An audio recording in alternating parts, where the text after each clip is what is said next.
Once upon a time, a king and a queen gave a magnificent party in honor of the christening of their newborn son, Prince Rolander.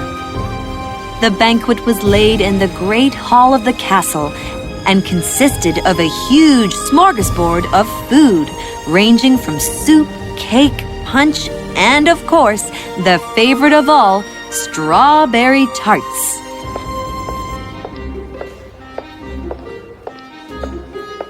The queen, like a good hostess, had been keeping an eye on the proceedings and noted with some anxiety that nobody on the right-hand side of the hall had been served strawberry tarts.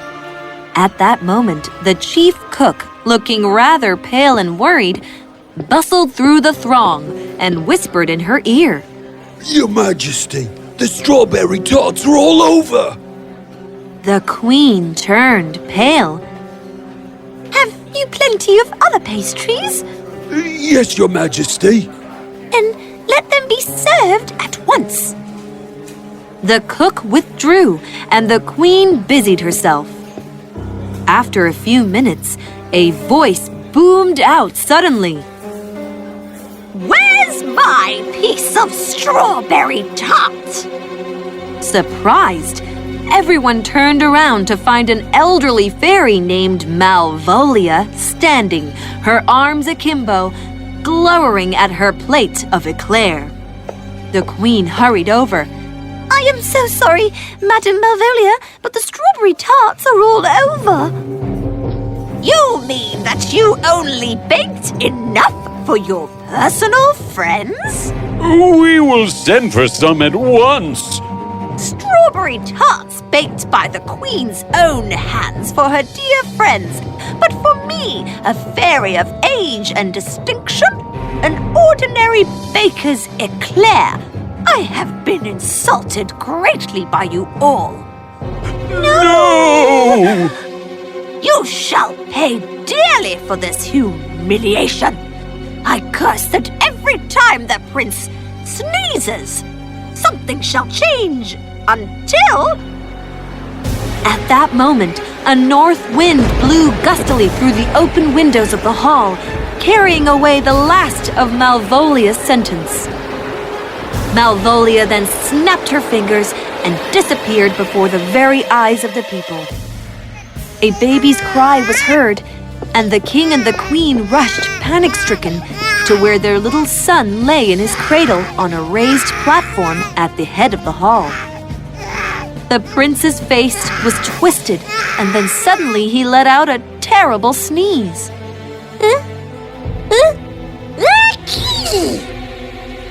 To their horror, the court astrologer turned into an 8-day clock. Guards, take the clock and hang it in the sacristy of the cathedral. There was a murmur in the crowd as 2 guards came and carried the clock away. The banquet ended rather gloomily. Later, the king and the queen sent for Dr. Pill, the court physician. What shall we do to prevent the prince from sneezing, doctor? The prince must be preserved from factors that cause sneezing, like drafts, colds, and pepper. Let the prince be kept in a special room where no one is admitted until he or she has been examined for cold and has on germ-proof clothing.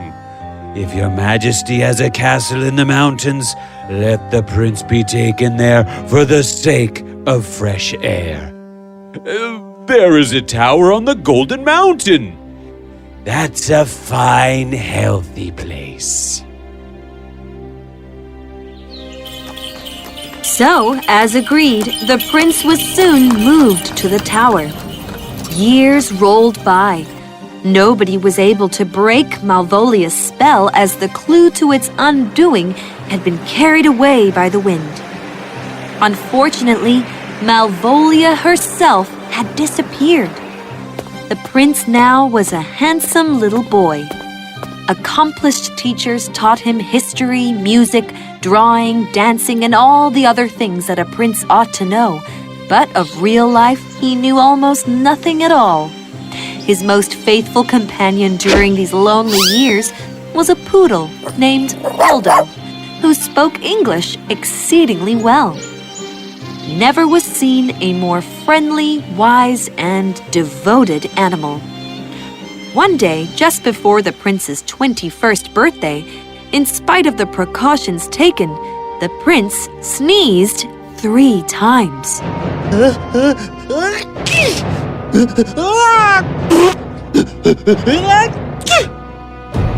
At the first sneeze, all the dogs in the kingdom except Poldo changed into cats, and all the cats into dogs.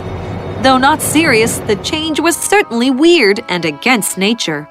All the cats came out barking at people and chased them down the streets, while the dogs, on the other hand, stayed in the kitchen under the stove and watched for mice in the pantry. To get their owner's attention, the dogs also kept meowing and purring. At the second sneeze, all the elderly gentlemen over 70 changed into elm trees. At this sudden transformation, people nearby gasped, "Oh!" At the third sneeze, all the people in the pictures of the art museum came alive. The bewildered fauns, satyrs, nymphs, Roman senators, long dead celebrities, and historical personages blinked their eyes.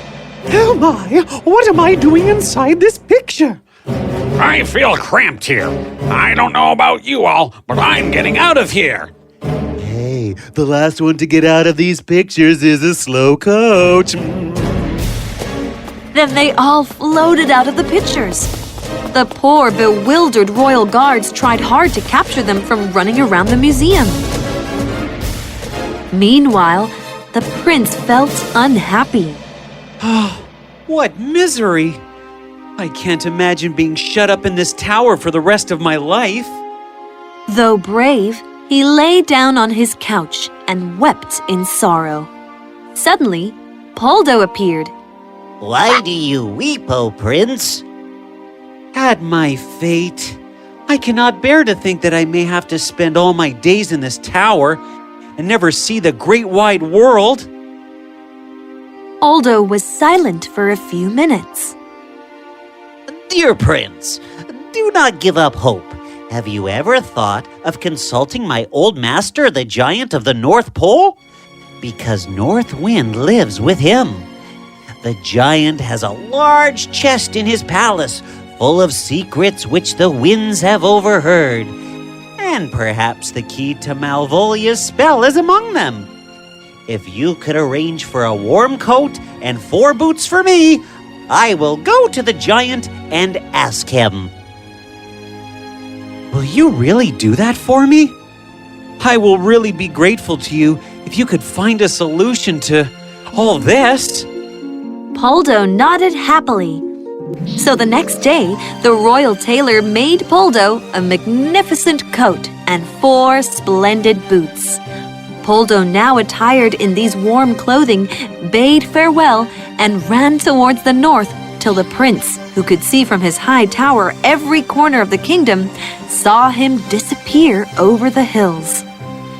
Unmindful of the dangerous creatures, Poldo crossed the dark forest and crossed the mighty frozen ocean, and stopped only when he came to the giant's palace. As he entered it, he found the giant a tall, strong, yellow-haired fellow wearing a crown of ice and a great sweeping mantle made of some soft white cloth, seated on a huge block of ice cubes. His helpers were the gusts. They could best be described as strange, shadowy creatures moving quickly to and fro, and his courtiers were the whirlwinds and storms. Welcome, Poldo. What brings you here? I seek some words of Fairy Malvolia, which were carried away by the northeast wind at Prince Rolandor's christening. If I have the words, you are welcome to them. Gusts, bring forth the chest of secrets, please. The 2 gusts brought over the chest. The chest was made of stone and edged with diamonds of ice. In it were stored all the mysteries which the wind had overheard, like secrets, confessions, vows, merry laughs, and simple words.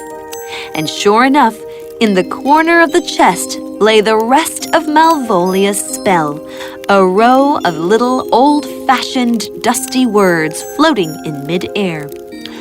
The words read, "Until he finds someone brave enough to marry him." Why does marriage have to be the solution all the time?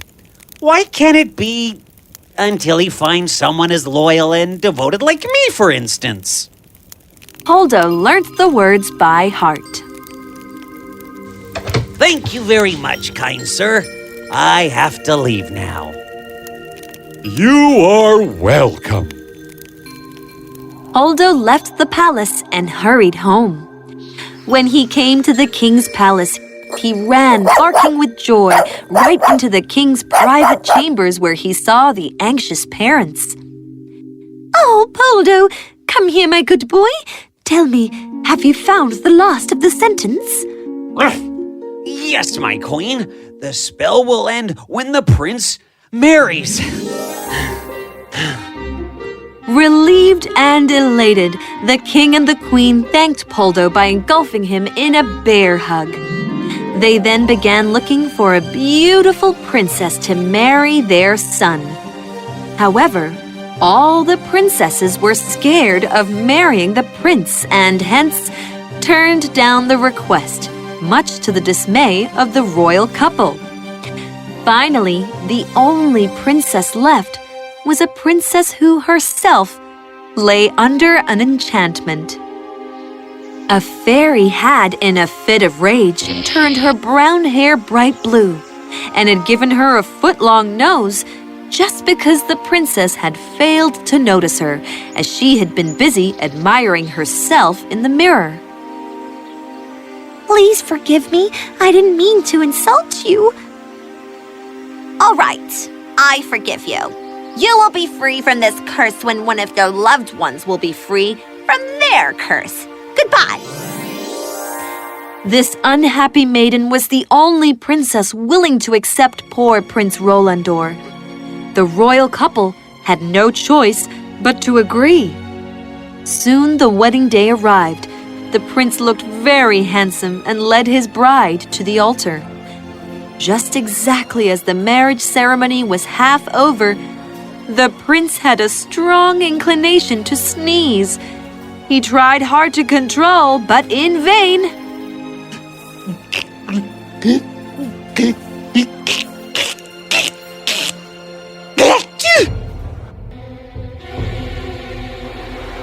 As the prince sneezed, there was a thunder, and everybody looked around to see what would happen. The effect of the sneeze was an odd one, as it had occurred exactly at the moment when the prince was half married. The cats became dogs again, and the dogs became cats. The elm trees became elderly gentlemen. The 8-day clock became court astrologer. The poor Roman senators, fauns, nymphs, satyrs, celebrities, and historical personages went back to their pictures, and the bride became once more her sweet, lovely self, just as the fairy had said. For her loved one, the prince had become free from his curse. That meant she was free from hers too now. Relieved and happy, everyone resumed the ceremony, and the couple were duly married. Waldo, of course, was the guest of honor, as he had proved true to the old adage that a friend in need is a friend indeed.